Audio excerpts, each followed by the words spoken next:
Hi, my name is Matt Bronson, and today I'm going to be playing for you the CMEA Regional Mallet Audition piece.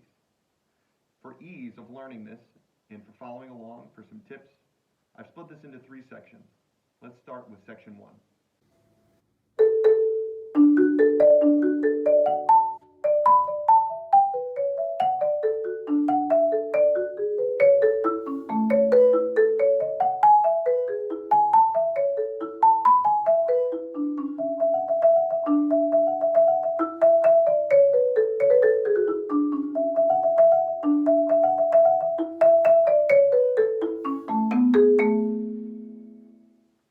Section 1 uses arpeggios heavily.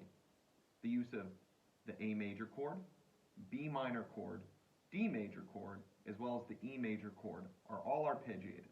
This means to take each note in the chord and play them in chord order.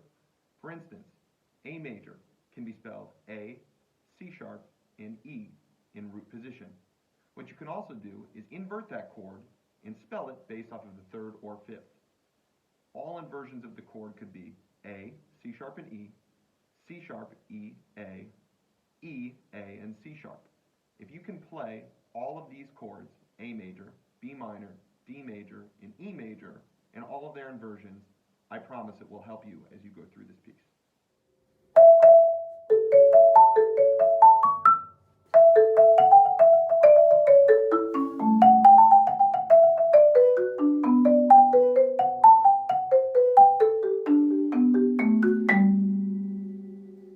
In section 2, something to keep in mind is going from the 8th notes to 8th note triplets.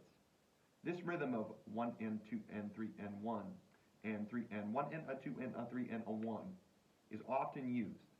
Going from those 8th notes to the triplets is something that you can practice with a practice pad or with a metronome on your keyboard. Being able to differentiate the difference between those 8th notes and the 8th note triplets will make you play in time and have crisp rhythm.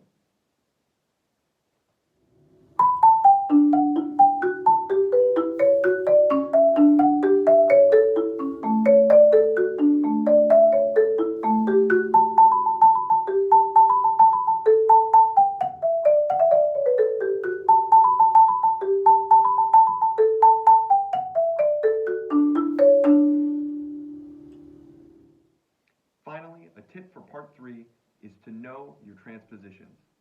A lot of the repertoire that you see in part 3 is very similar to part 1, except built off of different chords. Similar to the way that we talked about arpeggiating some of these chords in part 1, you're going to be arpeggiating again in part 3. You'll finally finish the piece going off of a different chord than you did in part 1. As long as you know your arpeggios and know which chord they're based off of, you're going to do great with part 3.